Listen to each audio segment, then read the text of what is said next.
Bismillahirrahmanirrahim. Assalamualaikum warahmatullahi wabarakatuh. Perkenalkan, nama saya Rahmawati, kelas HR18D, NIM 105721112918. Baiklah, saya akan memaparkan materi saya mengenai pengertian lingkungan global, manajemen sumber daya manusia, dan manajemen sumber daya manusia internasional. Tantangan utama yang dihadapi oleh fungsi sumber daya manusia global. Penelitian menunjukkan bahwa fungsi sumber daya manusia internasional menghadapi sejumlah tantangan. Secara khusus, mereka harus membantu organisasi mereka mengelola. Yang pertama, konsekuensi dari desain ulang proses bisnis global, pengejaran strategi pusat keunggulan global dan redistribusi global dan relokasi pekerjaan yang sering kali diperlukan. Kedua, penyerapan bisnis yang diakuisisi dari apa yang sebelumnya mungkin merupakan bisnis pesaing, penggabungan operasi yang ada dalam skala global, penempatan staf, tim, integrasi strategis, upaya untuk mengembangkan dan menyelaraskan proses inti sumber daya manusia dalam bisnis yang digabungkan ini, dan manajemen pertumbuhan melalui proses akuisisi di mana operasi negara baru sering dibangun di sekitar pembelian serangkaian tim nasional.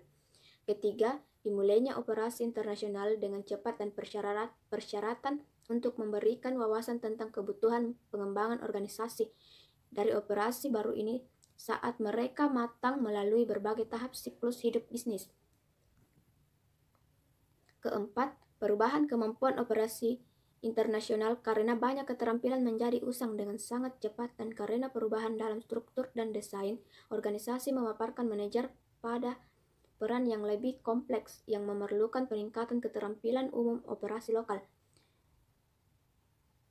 Kelima, kebutuhan untuk memanfaatkan potensi bahwa teknologi memberikan layanan sumber daya manusia sementara juga memastikan bahwa wawasan sosial dan budaya lokal dipertimbangkan dengan benar ketika sangat penting untuk melakukannya, dan terutama ketika TI digunakan untuk memusatkan dan transaksikan proses sumber daya manusia atau untuk membuat layanan bersama secara global.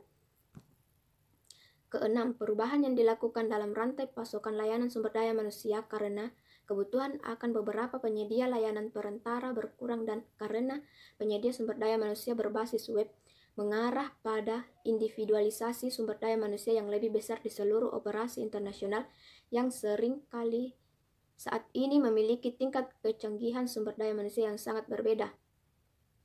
7. Belajar tentang cara beroperasi melalui jaringan sumber daya manusia global, formal atau informal, bagaimana bertindak sebagai perantara pengetahuan di seluruh operasi internasional, dan bagaimana tidak secara otomatis mengejar filosofi sumber daya manusia satu arah. 8. Masalah identitas yang dihadapi oleh profesional sumber daya manusia saat mereka mengalami perubahan dalam tingkat desentralisasi atau sentralisasi di seluruh bisnis internasional konstituen, karena pengetahuan dengan gagasan tentang praktik terbaik mengalir dari pusat ke operasi, dan sebaiknya tidak jarang profesional sumber daya manusia di semua tingkat organisasi merasa bahwa gagasan mereka ditimpa oleh gagasan kebangsaan atau sistem bisnis lain. Analisis strategi saat ini yang digunakan untuk mengatasi tantangan ini di seluruh buku ini membawa kita pada dua kesimpulan utama tentang peran fungsi sumber daya manusia dalam organisasi internasional. Yang pertama, nilai tambah dari fungsi sumber daya manusia dalam organisasi internasional terletak pada kemampuan untuk mengelola keseimbangan antara sistem terkoordinasi secara keseluruhan dan kepekaan terhadap kebutuhan lokal, termasuk perbedaan budaya, dengan cara yang selaras dengan kebutuhan bisnis dan filosofi manajemen senior. Kedua, ada beberapa antara Human Resource Management internasional dan Human Resource global. Secara tradisional, Human Resource Management internasional adalah tentang mengelola tenaga kerja internasional ekspatriat, sering berbagian anggota tim lintas budaya dan spesialis yang terlibat dalam transfer pengetahuan internasional. Human Resource Management global tidak hanya mencakup staf ini di seluruh dunia. Ini menyangkut pengelolaan kegiatan human resource internasional melalui penerapan set aturan global. Mengenal lebih dekat 3 tantangan paling besar dalam human resource management. Perubahan manajemen tidak hanya berfokus pada pelatihan profesional dan pengembangan Human Resource. Perubahan manajemen merupakan tantangan khusus bagi divisi Human Resource. Pengembangan kepemimpinan. Tantangan terbesar kedua dalam Human Resource Management yang perlu menjadi langkah strategis adalah pengembangan kepemimpinan. Profesional Human Resource diharapkan dapat memberikan struktur dasar, proses, sarana, dan sudut pandang untuk membuat pilihan terbaik dan mengembangkan kelanjutan kepemimpinan dari organisasi. Pengukuran efektivitas Human Resource. Bagaimana perubahan dapat terjadi tanpa sarana yang tepat untuk mengukur efektivitas Human Resource seperti divisi yang lainnya.